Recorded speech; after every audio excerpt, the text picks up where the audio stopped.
Alors on va voir dans cette vidéo la liste exacte des 7 outils que j'utilise tous les jours depuis 2017, qui me suivent partout et dont je me séparerai pour rien au monde. Et oui, parce que quand on est un solopreneur et qu'on veut développer son activité, bien souvent il faut faire la liste des outils que l'on veut mettre en place. Ces outils, ça va être des outils pour créer des pages de vente, ça va être des outils pour créer des sites internet, ça va être des outils pour faire de la prise de commande en ligne ou de la prise de rendez-vous en ligne.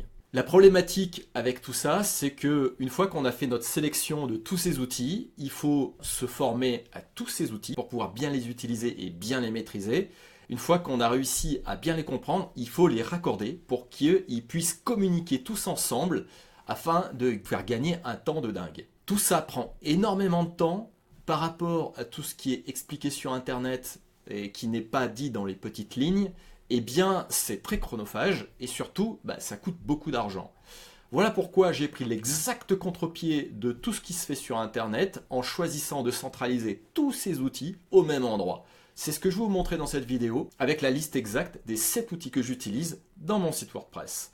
Parce que oui, WordPress ne sert pas qu'à faire des sites Internet, ça sert aussi à faire des choses extraordinaire. Pourquoi extraordinaire par rapport aux outils qu'on connaît? C'est parce qu'il a une forte scalabilité en fonction de comment on évolue dans notre activité. Oui, parce qu'aujourd'hui, WordPress est l'un des outils qui fête ses 20 ans. Est-ce que vous connaissez un autre outil qui fête ses 20 ans aujourd'hui? On ne peut pas en dire autant avec les outils no-code et tous les outils SaaS que l'on trouve aujourd'hui sur Internet. Donc si vous voulez vraiment avoir un socle d'enfer, des fondations en béton armé pour votre activité, je vous recommande tout bonnement de centraliser tous ces outils au sein d'un WordPress. Une fois que vous avez installé votre WordPress, suivez le guide pour avoir les 7 outils ultimes à mettre dans votre WordPress. Donc on se retrouve dans l'interface d'administration d'un WordPress. Pour installer des outils, c'est très facile. Il suffit d'aller dans Extensions, puis ajouter une extension. Une fois que vous avez cliqué là-dessus, vous avez juste à choisir l'extension dans ce champ, comme par exemple celui-ci. WordPress va choisir la liste des extensions qui correspondent à vos mots-clés. Et ensuite, vous n'avez plus qu'à cliquer sur Installer et cliquer une deuxième fois sur Activer. Moi, en l'occurrence, c'est déjà actif sur mon site internet. Donc, je vais passer maintenant à la liste des outils. Le premier outil que je vous recommande, c'est un plugin de sécurité pour renforcer votre site internet, qui soit comme un chien de garde pour surveiller les accès de votre site. Et je vous recommande pour ça d'installer l'extension qui s'appelle WP Cerber. Comme son nom l'indique, c'est un chien de garde pour votre site. Il est magnifique et pourquoi je vous le recommande par rapport à tout autre, de type SolidWorks, etc. C'est le seul outil qui, dans sa version gratuite, surclasse, mais à l'aise, tous les autres outils de sécurité qui peuvent exister sur Internet pour WordPress. Pourquoi il est génial? Parce qu'en fait, dans votre tableau de bord, vous avez tout simplement l'activité des comptes, donc là en l'occurrence c'est moi, avec mon adresse IP, le nom de l'hôte, le nom d'utilisateur et ce qui a été ici identifié pour accéder au site. Qu'est-ce qu'on peut voir également? La liste de tous les accès malveillants, donc pareil, listés par adresse IP. Et donc, en l'occurrence, pourquoi ces accès ont été bloqués. À chaque fois qu'il y a eu un blocage, on peut aller débloquer manuellement un utilisateur dans la section blocage. Donc là, en l'occurrence, moi je n'ai personne, mais c'est arrivé que des clients aient tapé plusieurs fois un mauvais identifiant pour accéder à leur interface. Donc ce n'est pas un problème du système, c'est vraiment un problème humain avec une faute d'orthographe, notamment par exemple dans l'email ou dans le login, ce qui peut arriver généralement. Et le système, à l'époque, quand je l'avais configuré, il y avait possibilité de verrouiller finalement les accès, donc ça faisait une erreur 404 dès lors que l'utilisateur avait multiplié des essais infructueux pour accéder au site. Donc c'est toujours un petit peu compliqué pour les clients de ne pas pouvoir accéder, c'est pour ça que j'ai désactivé. Sachez que c'est possible. On a aussi des réglages encore plus fins, donc comme vous pouvez le voir, et notamment une URL personnalisée de connexion à l'interface d'administration. Donc moi j'ai choisi login. Dans l'exemple que vous avez sous les yeux, on pourrait très bien mettre autre chose, comme par exemple se connecter ou mon espace. Mais là aussi, où WP Cerber est encore plus fort que tous les autres, c'est quand vous allez dans la stratégie d'utilisateur, vous pouvez aller très finement dans ce qui est possible de faire pour chacun des utilisateurs. Notamment pour le rôle de base qui est le subscribers, donc c'est la personne qui vient s'enregistrer dans mon site internet de base, comme un client notamment. c'est de bloquer finalement la barre qui est en haut, qui est donc la barre, on va dire, des outils de WordPress, donc l'utilisateur n'a pas besoin de voir. Et l'accès au tableau de bord que vous voyez, l'accès à l'administration, évidemment, on n'a pas besoin de le voir non plus. Et je veux que chaque fois qu'un utilisateur se logue, soit redirigé vers une URL, et s'il ne l'est pas, d'être redirigé vers une page spécifique de connexion. Il y a aussi possibilité ici de mettre un temps, notamment par exemple en année, d'une connexion, ce que je vous recommande pas forcément, mais si vous associez votre WordPress à une application mobile, de manière à ce qu'il n'y ait plus de déconnexion. Donc c'est quelque chose qui est tout à fait possible. Dans la version payante de WP Server, vous avez aussi la possibilité d'ajouter l'authentification à 2 facteurs. Et enfin, dans la section globale, vous avez aussi la possibilité d'interdire des adresses email, voire des identifiants.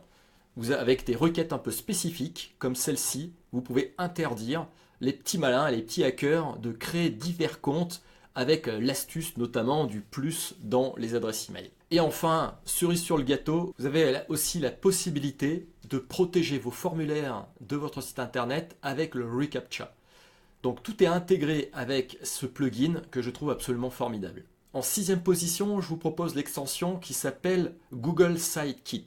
Il n'y a pas besoin d'être ingénieur pour pouvoir référencer son site internet et d'avoir les statistiques. Il suffit d'utiliser Google Sitekit, vous vous laissez guider, ça vous crée vos comptes spécifiques dans Google, notamment la Google Search Console, ça installe Google Analytics, tout ça se préconfigure par défaut correctement sur votre site internet et c'est magnifique. Vous avez ainsi toutes les statistiques nécessaires de votre site. Ce que vous pouvez voir, les statistiques les plus simples dans Google Sitekit, notamment le trafic, les mots-clés les plus recherchés, mais également un outil pour vérifier la vitesse de chargement de chacune de vos pages, sur mobile et sur ordinateur.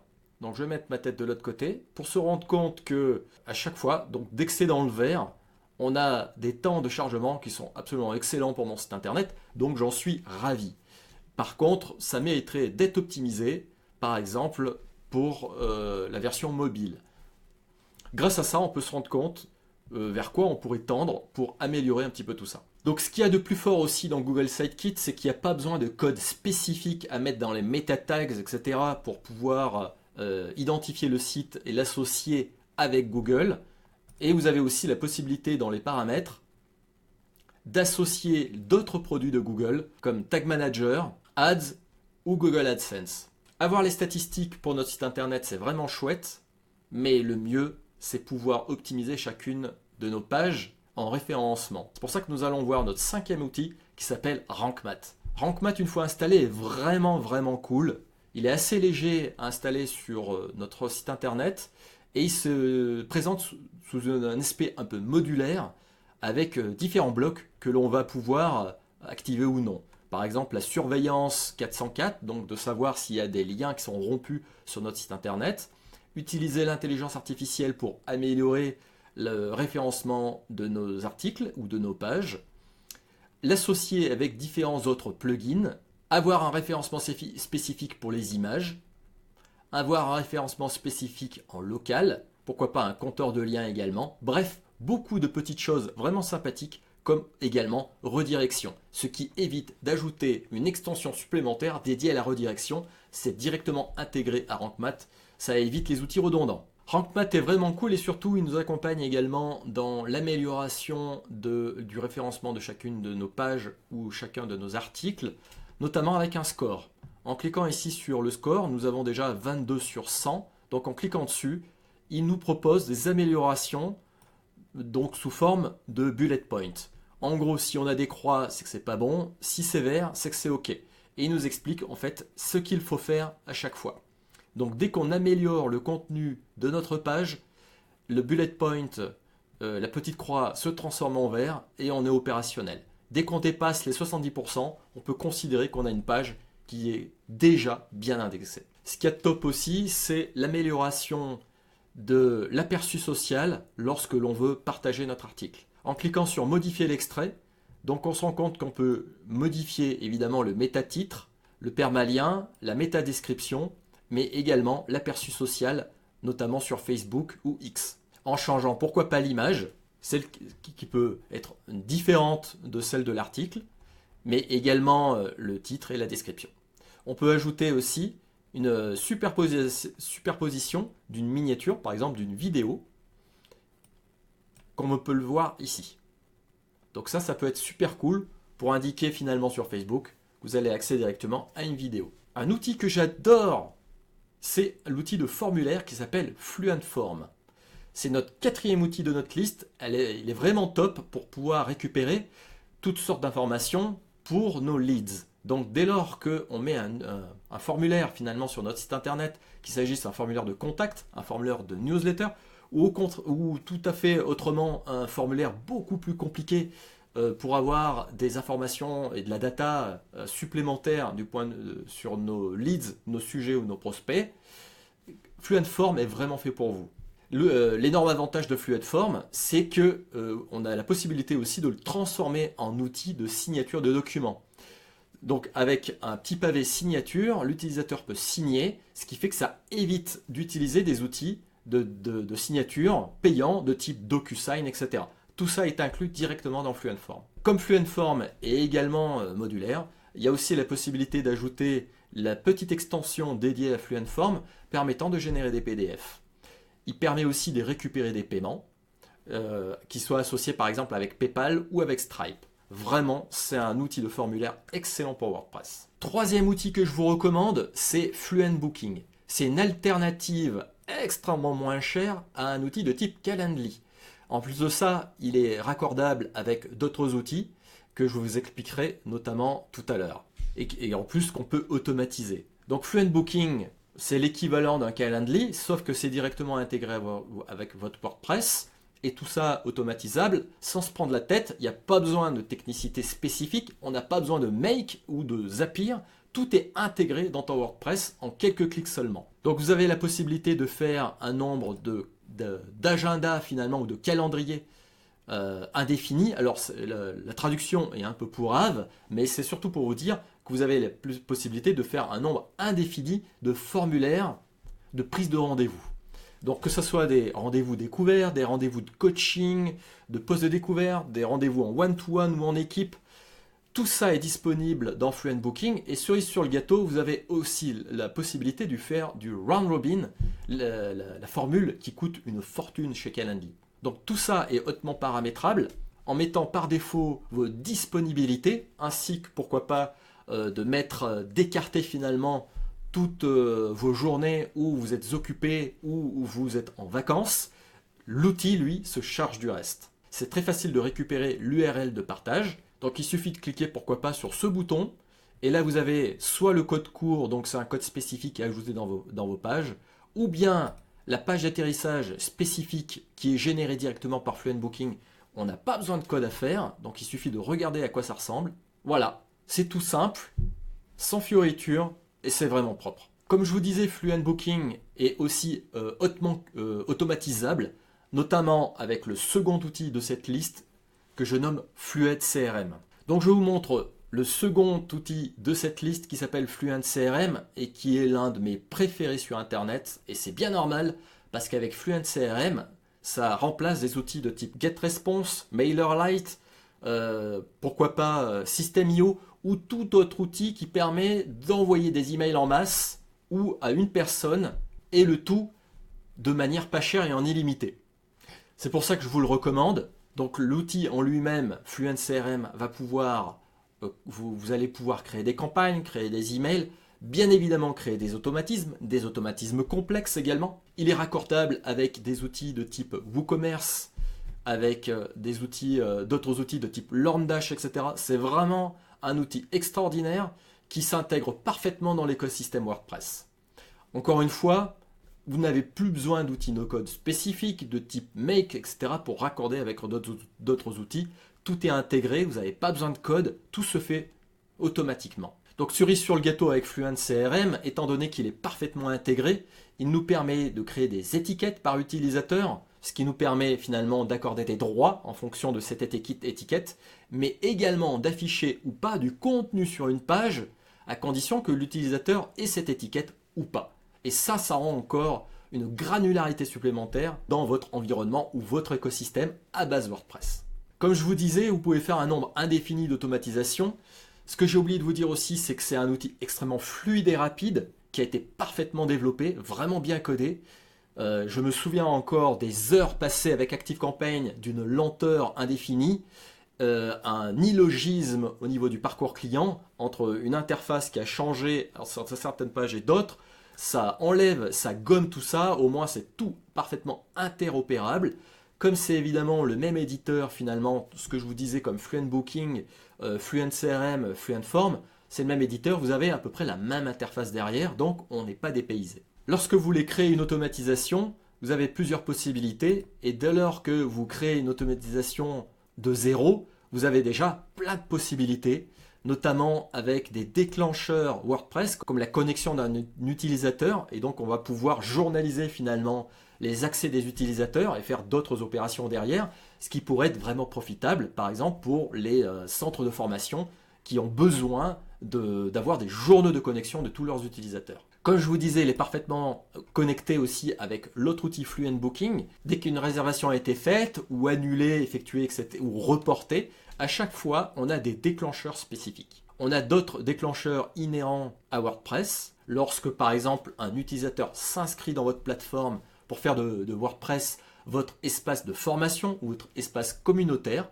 Et quand on est en mode donc Fluent CRM, donc le CRM, donc la gestion de la relation client, on peut appliquer un déclencheur lorsqu'on applique une liste à un utilisateur, une étiquette à un utilisateur, lorsque sa date d'anniversaire arrive, ou avec d'autres possibilités. Et sachez aussi qu'il est possible, puisque j'en ai déjà codé également, d'ajouter nos propres fonctionnalités spécifiques à notre site internet directement dans Fluent CRM. Et je vous assure, c'est facile à coder. Donc comme vous pouvez le voir par exemple dans Fluent CRM, et que je cherche ici à ajouter des fonctionnalités, dans mon automatisme, il y a toutes ces possibilités-là, donc attendre, appliquer à la liste, retirer de la liste, ajouter des notes, mise à jour de la propriété du contact. Donc ça c'est très intéressant lorsque l'on veut modifier des champs personnalisés. Ben oui, parce que j'ai oublié de vous parler des champs personnalisés de chacune de fiches de contact inclus dans notre CRM. On a la possibilité aussi d'ajouter un webhook sortant, donc sans surcoût, comme c'est le cas par exemple dans ActiveCampaign ou d'autres outils, notamment pour renvoyer vers un outil comme Make et pourquoi pas aussi vers Airtable, pourquoi pas. Donc on peut également envoyer un email au contact ou envoyer un email à une autre personne. Par exemple, nous, si on veut être notifié qu'un utilisateur a bien été inscrit, on peut définir des courriers séquentiels ou des campagnes d'email. On peut bien évidemment aussi créer un utilisateur dans l'automatisme, modifier son rôle en, par exemple, collaborateur, etc. Et cerise sur le gâteau, on peut aussi l'associer à Fluent Community, qui est le nouveau plugin qui est pour l'instant en bêta de la mise en place d'une communauté pour remplacer School, Circle, etc. Ça, j'en parlerai dans une autre vidéo. On a la possibilité aussi d'actionner directement par objectif, ce qui fait que dans notre automatisme, lorsqu'on a des objectifs, l'utilisateur sera directement concerné si il atteint cet objectif-là, quelle que soit la position de l'utilisateur dans notre automatisme. Et ça, c'est vraiment formidable. On a la possibilité également d'ajouter des conditions spécifiques dans notre automatisme. Donc là, on peut en voir plein. Si l'utilisateur, en fonction de son prénom, en fonction de la présence ou non d'une étiquette, s'il est dans telle ou telle liste, en fonction de son activité, s'il a lu l'email, s'il a cliqué l'email, en fonction des caractéristiques d'un champ personnalisé, ou si l'utilisateur a adhéré aussi, pourquoi pas, à un Fluent Community, c'est-à-dire à un salon de la communauté, ou s'il s'est inscrit à un cours, etc. Bref, les possibilités sont absolument infinies. Pour pouvoir profiter pleinement de Fluent CRM, il faut également l'associer avec une plateforme de délivrabilité, c'est-à-dire une plateforme SMTP qui va envoyer les emails. Fluent CRM se charge de tout ce qui est la partie logicielle, mais a besoin d'un outil pour envoyer les emails. Moi, je vous recommande Amazon SES. C'est le moins cher de toutes les plateformes que j'ai trouvées sur Internet. Lorsque vous tapez Amazon SES sur Internet, vous vous rendez compte au niveau des tarifs que vous avez de mémoire droit à 10 000 emails par mois pour $1, mais sachant que la première année est gratuite. Donc je vous recommande vivement d'utiliser Amazon SES. Si toutefois vous ne parvenez pas à utiliser Amazon SES, dans ce cas-là, je vous recommande l'API de Brevo, qui est pas très cher. Donc il ne faut pas prendre l'abonnement, il faut prendre uniquement l'adhésion à l'API. C'est très facile à raccorder si vous avez des difficultés avec Amazon SES. Enfin, le plugin number one que je vous invite à installer sur votre site internet s'appelle OptimizePress. OptimizePress est ce qu'on appelle un constructeur de page. Vous connaissez certainement d'autres constructeurs de pages de type Elementor ou Divi. Pour ceux qui veulent faire des sites internet absolument lambda, Elementor ou Divi sont parfaits pour vous. Dès lors que vous voulez faire du marketing sur internet avec votre base WordPress, il est évident qu'il faut avoir des spécificités vraiment de haute voltige. Malheureusement, Elementor ne nous permet pas d'avoir de recenser finalement tous nos leads, tous nos prospects et nos clients dans nos pages de vente. Il ne nous permet pas non plus de construire ce que l'on appelle des tunnels de vente. C'est là où OptimizePress rentre en jeu. Donc, je répète, OptimizePress a deux plans prévus, je vous montre. Donc, soit vous utilisez le constructeur de page uniquement, soit vous utilisez la suite totale. Alors ça, c'est évidemment un outil payant, mais je vous recommande activement ce produit. Pourquoi ? Parce que c'est le seul outil qui nous permet en un seul de créer des pages magnifiques, très faciles à utiliser, sans code, des tunnels de vente, et également de faire de la vente. Donc ça nous évite d'utiliser et de mettre en place des usines à gaz de type WooCommerce, mais également de faire de l'automatisme avec leur outil intégré. Si on fait de la publicité Facebook, il faut savoir que OptimizePress prend en charge directement déjà Facebook, je vous montre. Il suffit d'intégrer ici le numéro de pixel Facebook, donc ici à l'écran évidemment il est masqué, mais tout est déjà activé, ainsi que les déclencheurs, les événements déclencheurs que vous voulez activer ou non sur vos pages, et OptimizePress se charge du reste.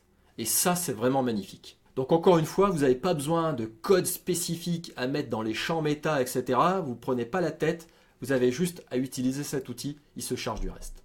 Comme je vous le disais, OptimizePress a été pensé directement marketing, ce qui nous permet d'avoir la liste de nos contacts ici qui se sont inscrits sur notre site internet.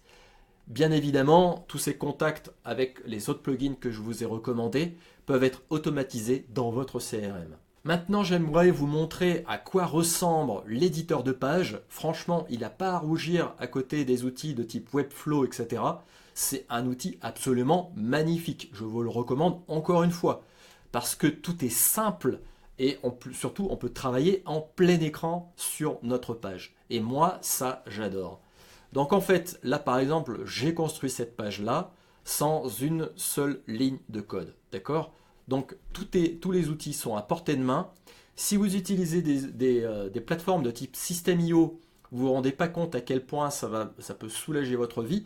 Parce que même si vous n'êtes pas webmaster et que vous n'êtes pas graphiste, je peux vous assurer que vous pouvez faire des pages absolument magnifiques en quelques heures seulement. Pourquoi ? Parce que les outils intégrés à l'éditeur sont absolument immenses. Je vous montre à quoi ressemblent les outils. Donc on a des outils essentiels ici, qui sont des titres, des paragraphes, des images, etc. On a d'autres éléments de type icône, ajouter un player, des fils d'Ariane, des toggle content. Donc ça c'est vraiment dans les évolutions un peu plus abouties en fait de votre site. Un outil de commentaires, des compteurs. On peut mettre des champs spécifiques pour mettre du HTML également. On peut mettre des compteurs de date aussi, pourquoi pas. Même ce qu'on appelle des compteurs evergreen en fonction de la date d'entrée de l'utilisateur sur votre page et de lui afficher ou pas du contenu en conséquence. Donc ça, c'est vraiment magnifique. Donc Google Maps, etc. On peut mettre une notification, des témoignages. Bref, plein de possibilités absolument immenses.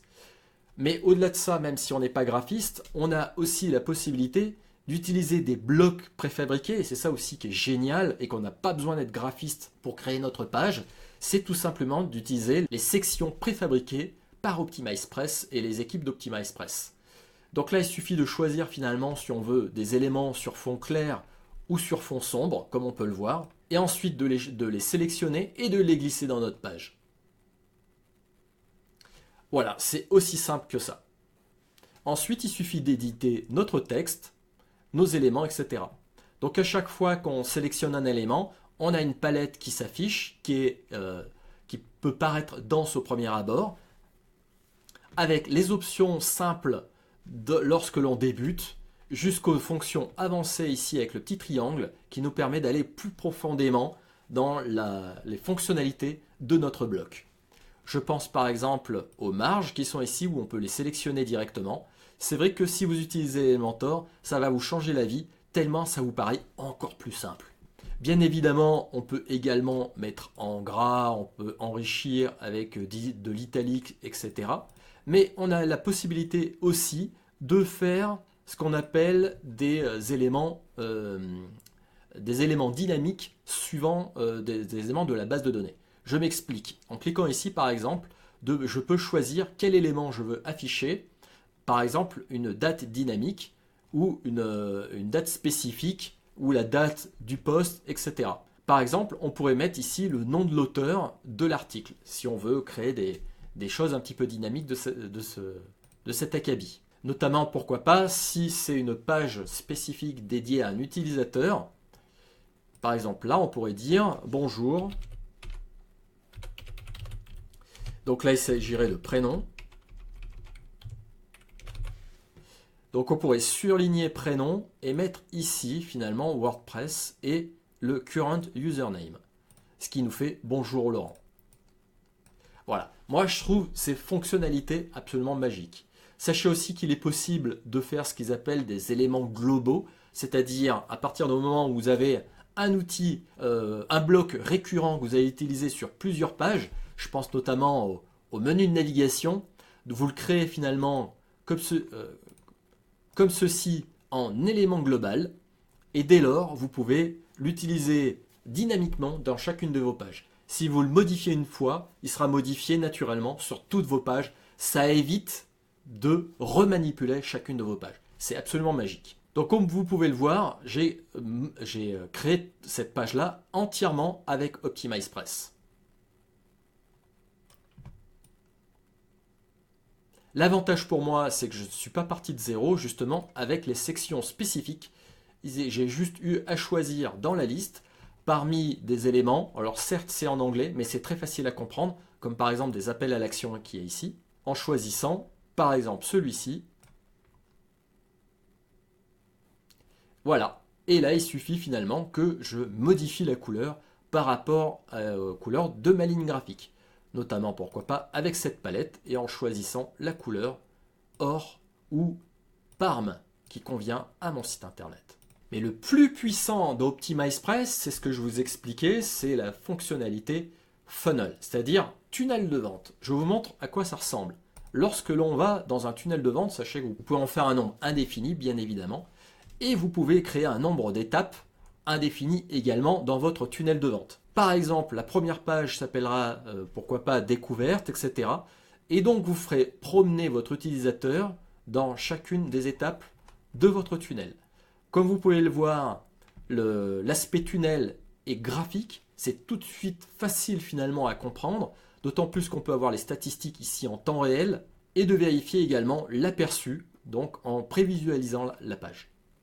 Toutes les pages sont bien évidemment construites avec l'éditeur d'OptimizePress, avec les formulaires qui peuvent être accordés, avec évidemment Fluent CRM comme je vous ai indiqué tout à l'heure, ou avec tout autre outil de type ActiveCampaign, Brevo, etc. Vous pouvez ajouter des étapes entre des étapes, en clonant l'une des pages ou en sélectionnant un template. Et aussi, vous pouvez créer de l'A/B testing. En cliquant ici et en faisant pourquoi pas un split test, vous aurez la possibilité de cloner votre page originale, faire la modification dans la seconde page, notamment sur la couleur d'un call to action ou pourquoi pas dans le titre, de définir l'A/B testing et au bout d'une semaine ou de 2 semaines, de vérifier laquelle des deux pages a le mieux performé pour sélectionner la gagnante. Voilà, comme vous avez pu le voir, tous ces outils, ce sont tous les outils que l'on peut retrouver sous des formats SaaS ailleurs, effectivement dans l'univers du no-code, mais cette fois, ils sont tous centralisés dans votre site internet. Imaginez simplement les économies que vous pouvez faire, non seulement monétaire, mais aussi en temps. Parce que, n'oubliez pas, tout ce temps à raccorder les outils, c'est toujours du temps que vous ne pourrez pas passer sur vos pages, sur vos messages et sur votre communication. Si cette vidéo vous a plu, n'hésitez pas à la commenter, à la liker. Et si vous voulez en savoir davantage pour avoir d'autres outils, d'autres stratégies, et pour aller plus loin avec votre base WordPress pour faire un environnement de formation, un environnement communautaire ou un environnement qui vous ressemble, n'hésitez pas à rejoindre l'académie, c'est gratuit et je vous attends tout de suite.